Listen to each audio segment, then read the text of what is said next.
All right, everyone. Welcome once more to the Bruteside chat. Joined as always by your lovely host, me, Patrick, Keegan, Lopez, and we have our friend from across the pond, RJ Decker. Decker, really appreciate you joining us today. You're not the only Diamondbacks fan over in Europe, but you're one of a few. So where I'm are you in not. Europe? Wow, that's a major disappointment, actually. I thought I was the only one, so I thought I was kind of special. But all of a sudden, it turns out I'm not. I'm not special at all. I think we got a couple over in the UK, but you're definitely around though. So maybe you're the Yeah, only one in the European Union. That could count for something. I, that sounds fun with me. Yeah. So I should rather change my nick to DBEU, There the you go. D-backs Europe Union, something like that. I like that. Yeah. So tell us a little bit about yourself. Like, where are you from? How did you become a Diamondbacks fan? Go ahead. Yeah, absolutely. So, well, first of all, thanks for having me. I feel very honored, of course. So, that's a real nice surprise. So yeah, let's say something about me then. Well, I'm originally from the Netherlands.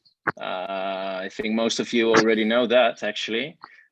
Kind of small village, really close to Germany, in the east, and well, it's actually quite famous for World War II battle. There was also a movie made of it, which is called *The Bridge Too Far*. Perhaps you know it, with Robert Redford and Sean Connery, actually. So that's a kind of famous. But yeah, I lived there until like 10, 12 years ago. And then I changed home. I went to Spain with a Spanish girlfriend back then. Now she's my wife. We have two children over here as well. And that's a bit of my life. I'm not sure if you want to know anything else. My real name is actually a bit more difficult. It's Ruud. Ruud. That's how they pronounce it in Dutch. And I'd rather go with a nick, with a DBE nick. It's a bit easier and kind of more fun as well. So yeah, and how you want to know how I became a baseball fan and a D-backs fan, right? I think that's Yes, most interesting, please. actually. I think it was Absolutely. already baseball was well, I've always played soccer, of course, which is well, you guys call it soccer, and we call it football over here. And it was basically the major one sport. It's the only sport you can really watch on television over here.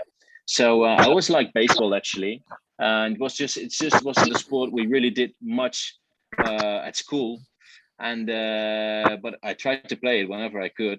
I'm a real bad baseball player, a real bad one. So I won't brag about my baseball skills. But yeah, I actually liked the Atlanta Braves in the 90s, because that was back when I was following baseball a bit. It was more Atlanta Braves were pretty good back then. They had a Dutch player as well. He was actually from the Caribbean. So I followed a bit of the Atlanta Braves. Then I lost interest again, and I came back, and it was all D-backs. Why? Well, I really don't know why, actually. I just picked a team, and I thought I'm going to follow the Arizona Diamondbacks. I think it kind of helped later on. It was also Paul Goldschmidt coming up, and yeah, I think it was a kind of a player I really liked. A real quiet guy, a good one as well. So, and I always had kind of a feeling with Arizona. My first baseball cap was actually a Phoenix Suns cap, also in the 90s. So I Nice. think it was just, yeah, it was meant to be this way. Nice. Well, I really appreciate you sharing that. I have a quick question though, only because I've been in Europe a few times. How many languages do you speak? Because Europe people don't realize like you can literally go from what is equivalent from one state to another, and you'll be a whole different culture and whole different like language. So you've definitely traveled. So kind of curious Yeah, I about that. traveled a bit. I traveled a bit. Absolutely. Well, well, my native language is Dutch, of course. Hmm. That is what we actually speak in the Netherlands, and also in a part of Belgium. So that's my mother language. English, Spanish. I talk a lot of Spanish nowadays because, yeah, in Spain they speak Spanish. German, I know quite a bit of German as well. And I also talk a bit of French. So when I travel through France, I'm able to have conversations with French people, although not on a very high level.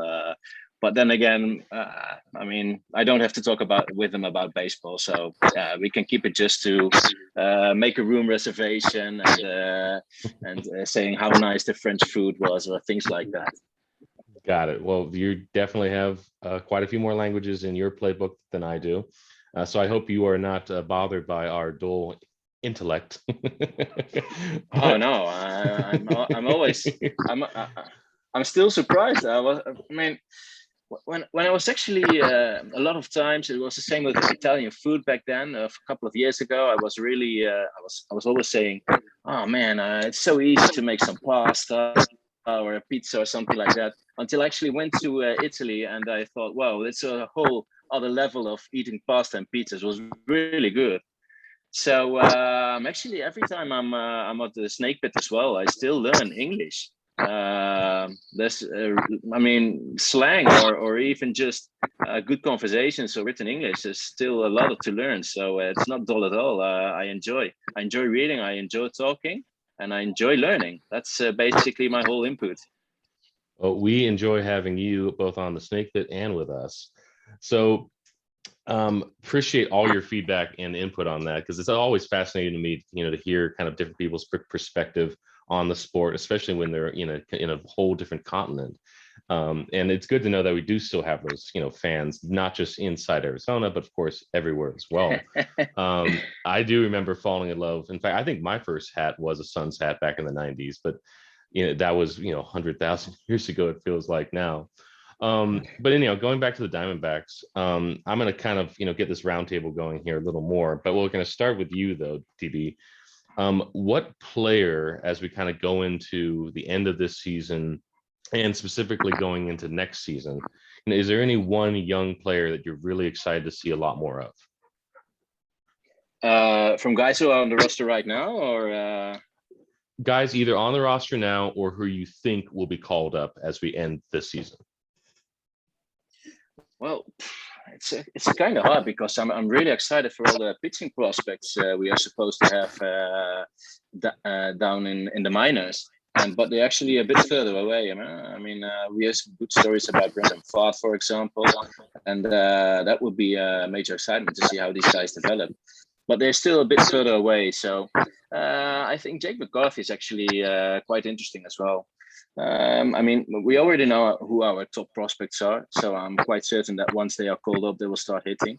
But I think it's also quite interesting to see what's exactly behind them and to see what are the people made of. So Drew Ellis, it's the same goes for him. I want to know what he's made of and to see if he's actually able to, I don't know, become some kind of a bench bat or perhaps a platoon bat, and to see what he's made of. And the same goes for all those other guys like Jake McCarthy. So yeah, basically I want to know what is exactly behind our top prospects. And I don't have really a specific player I'm going to say like, hey, I want to see what that guy does, but just see who is behind. And we're definitely get some opportunities here soon. Keegan, on that note, do you have any input? We're kind of going into youth movement mode right now. So anyone you're keeping an eye out for? Yeah, we've been talking about Dalton Varsho a lot, you and I specifically, the last few chats. He's really filling into his shoes. He's finding his way and learning how to become a major league player, and he's doing a really good job. So I don't want to keep repeating him, but I'm enjoying watching what he's doing. I don't think he'll get called up by this season, but one who's looking like he's really impressing down in the minor leagues is Alek Thomas, an outfielder. So Jake McCarthy just got brought up to the Diamondbacks, and Alek Thomas just got promoted from AA to AAA. And Alek Thomas is already doing a good job at the AAA level, and he's coming quick. I think I saw that he's 21 years old, if I'm correct. DB could probably correct me if I'm wrong, but I think he's 21 years old, already at the AAA level and playing really well. So maybe he gets a cup of coffee at the end of this season, but I'm looking forward, if he doesn't see what he does in spring training next year, and maybe after middle of April, maybe he does get called up and does a nice job. So that's who I'm looking at.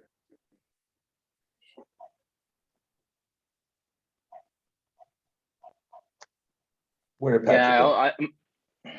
Lopez, sorry, Also, I had my mic off there. Oh, go on. Yeah, DB, go on.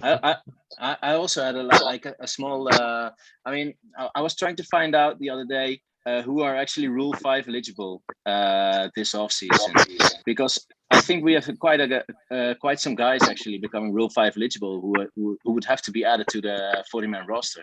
So I think it would also be interesting to see who are all those guys.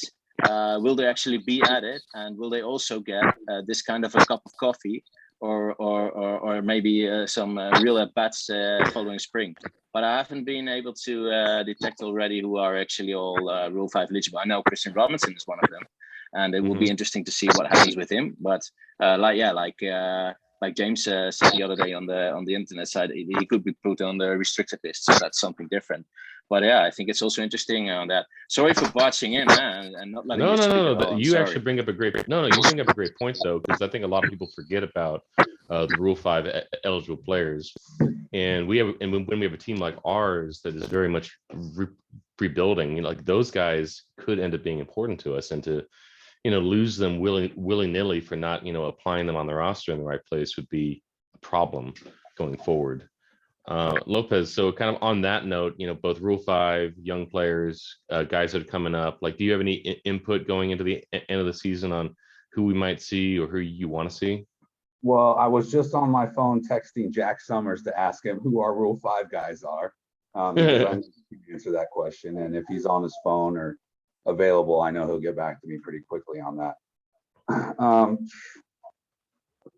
I mean, I'm just interested in seeing what the guys are going to do in September overall. I think it's going to be, who's going to win a position over Peralta or maybe even Ahmed.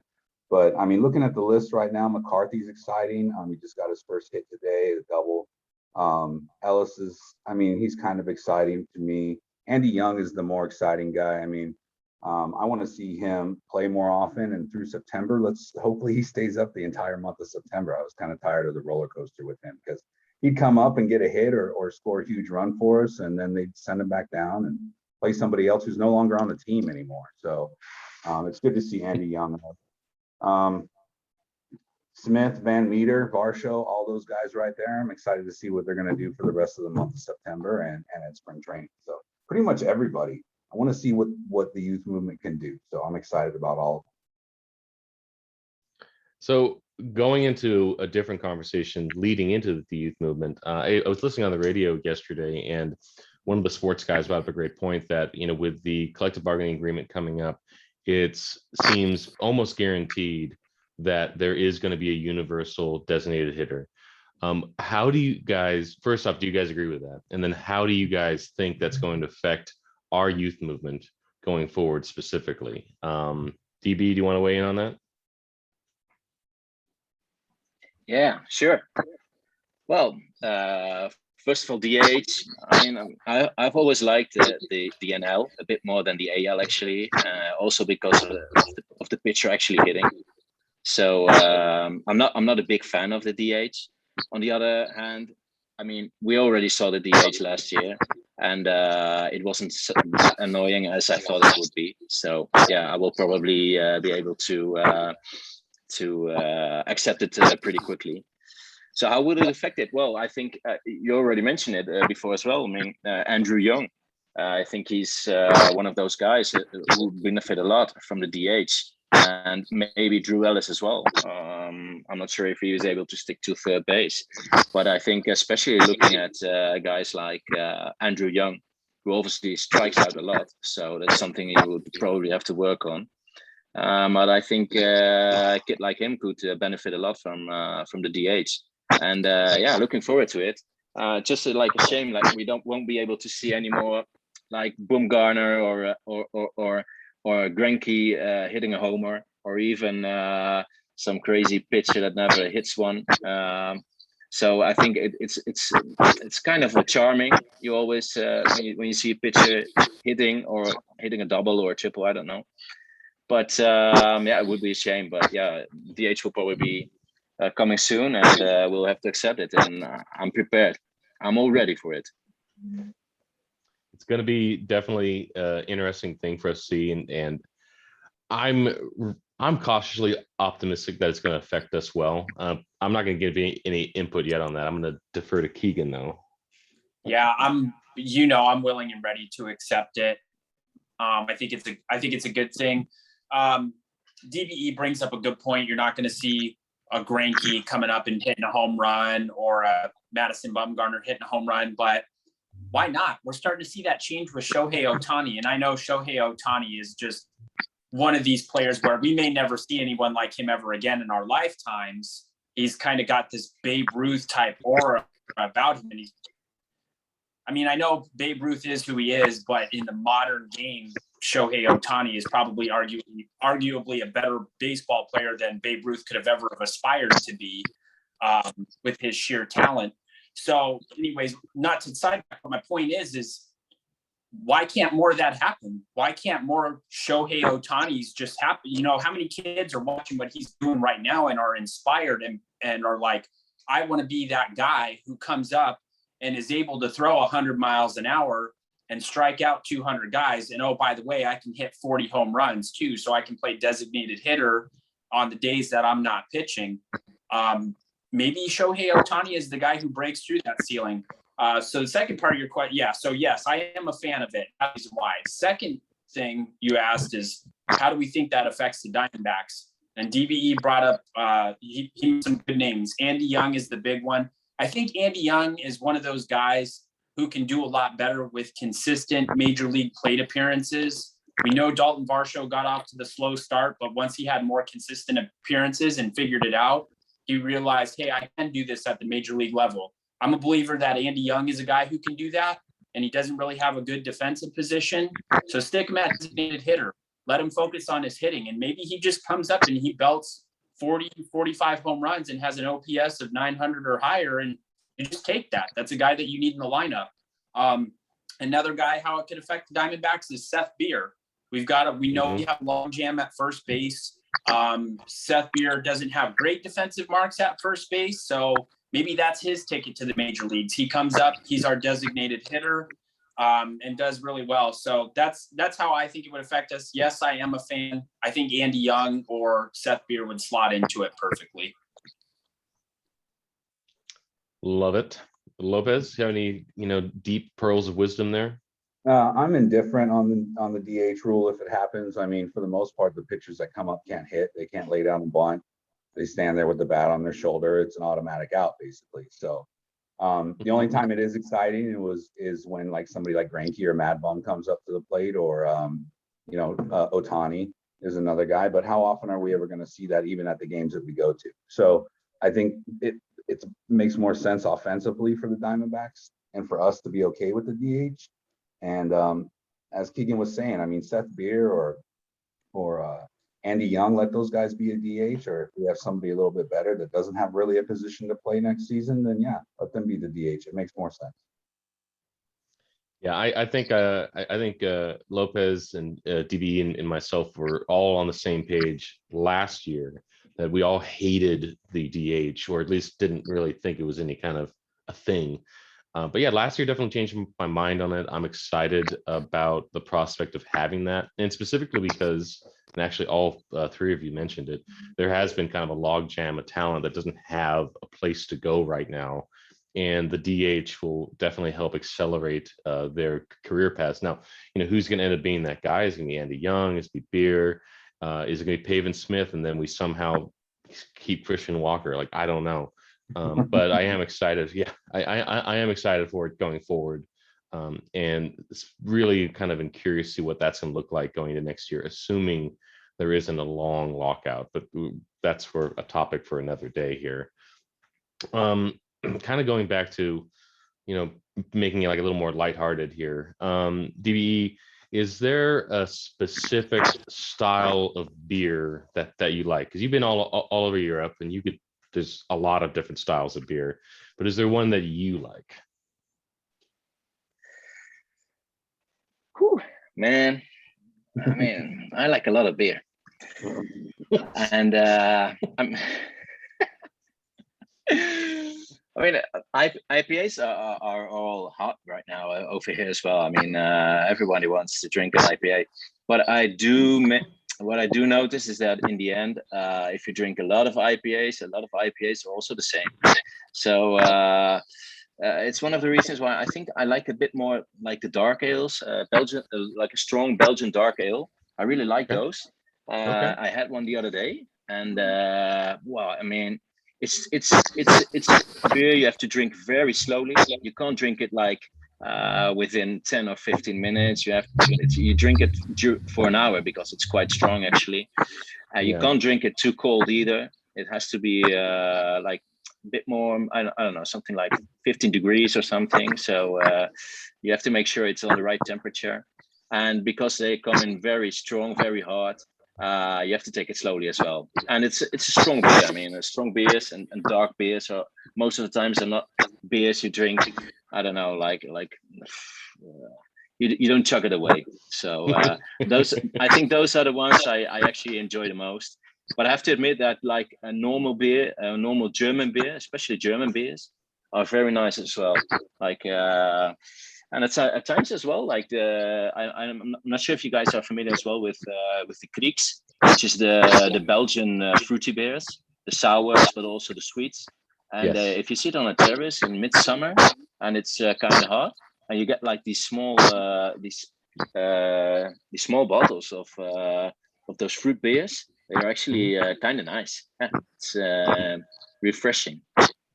My wife loves those a lot. I'm not Yeah, I into know. sours as much, but my wife loves them. I know. It's women really like those. Mhm. Perhaps Now, yeah. I'm a bit too female. I kind of picked up on that myself. I thought that was a little. Europeans were different, man. My wife and all my aunts and cousins that are women like that drink too, man. It's good stuff and good for you. I do agree with you on the Belgian dark beers though. I'm gonna mispronounce it, but Golden Carluis Grand Cru of the Emperor. Man, I need to look up the brewery that makes that, but it's a Belgian tripel, and that's Yeah. a really good beer. You definitely don't want to have a lot of that though. You only need the one, and then you're good to go. That's really it. Right. Keegan, have you ever had any Belgian beer, Keegan? I don't know if you have. Probably by accident. Probably ordered it by mistake at a bar after I was already drunk and not knowing what I was doing. It's usually how that stuff happens. I'm actually imagining you ordering a delirium tremens right now as you're like 15 beers deep. That's not a good nightcap beer right there. That's not a good idea.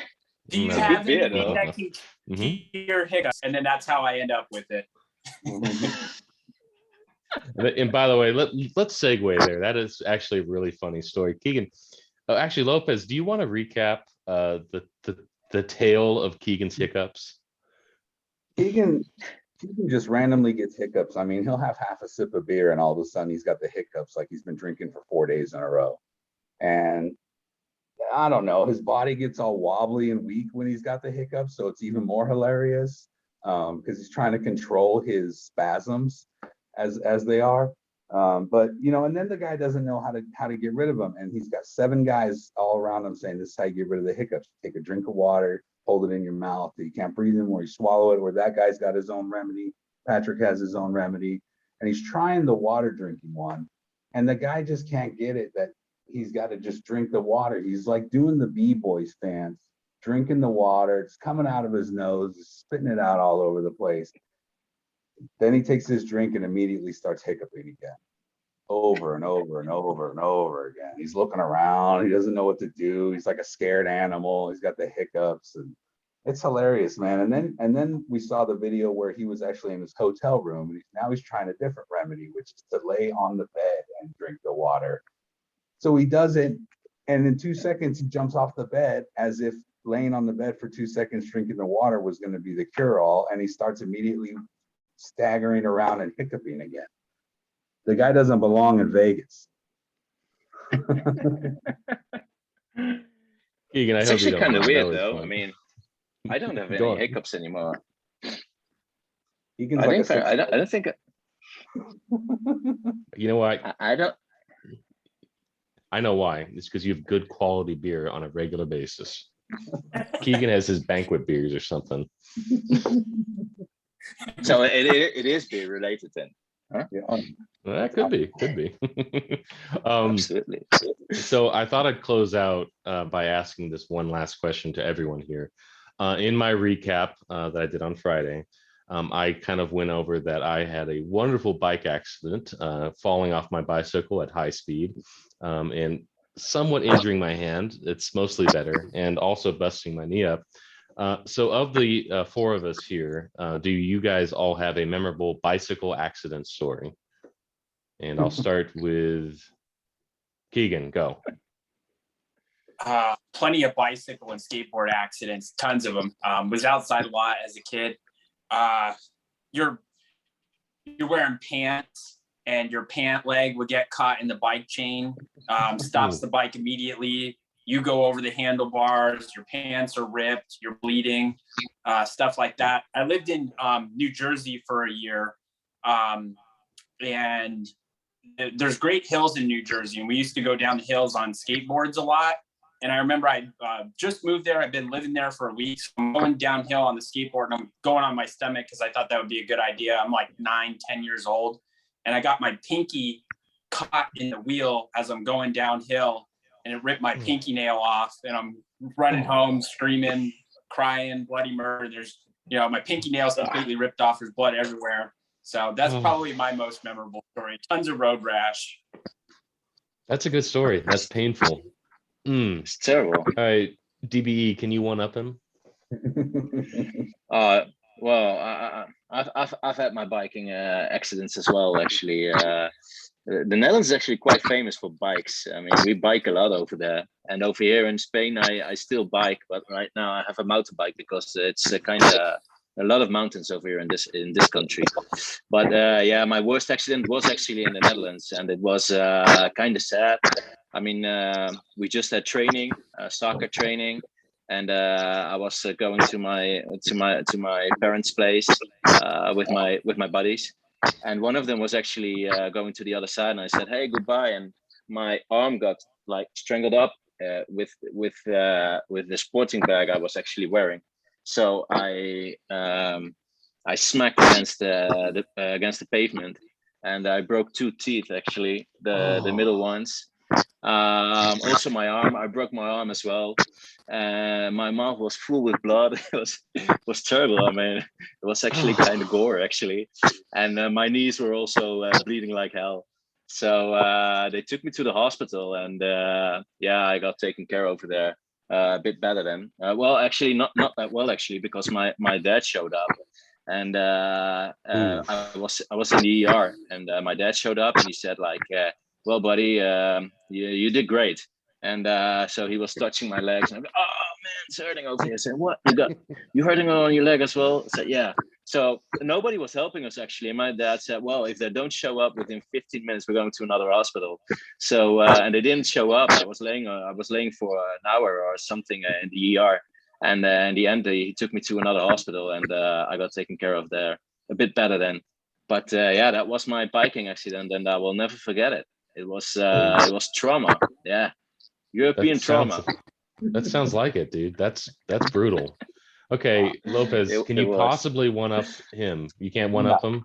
I can't even one up you or Keegan. I don't recall any bike accidents. So it was either so traumatic that I blocked it out, or it never happened, which I think I don't okay, so I gotta rip on him since he wants to rip on me. Okay, so he doesn't have any biking accidents because he was Dickies shorts, long tube socks, Nike Cortezes, riding the low rider bikes, low and slow with the high handlebars. Those things don't go over like 2 miles an hour. You can walk faster than that. That's why he's got no brutal bike accidents. Playing it safe. Yeah, that's me. Captain Safety over there all the time. Oh my God. Oh, well, anyhow, I don't want to rush anyone. I just thought we were at half an hour here. Would just want to thank, of course, DPE. Thank you so much. We really appreciate it. Of course, Keegan, of course, Lopez. We love all of you. We know that we're getting close to that end game here in the season. but have faith. There's still the future. There's still the youth movement. We will be back. We're also going to bring DBE back. Probably going to have him stateside at some point. We're going to pay him to come to one of the games. Let's do it. Until that glorious day, do it. though. Let's do it indeed. Until that glorious day, keep drinking more beer, keep having fun, and go D-backs. And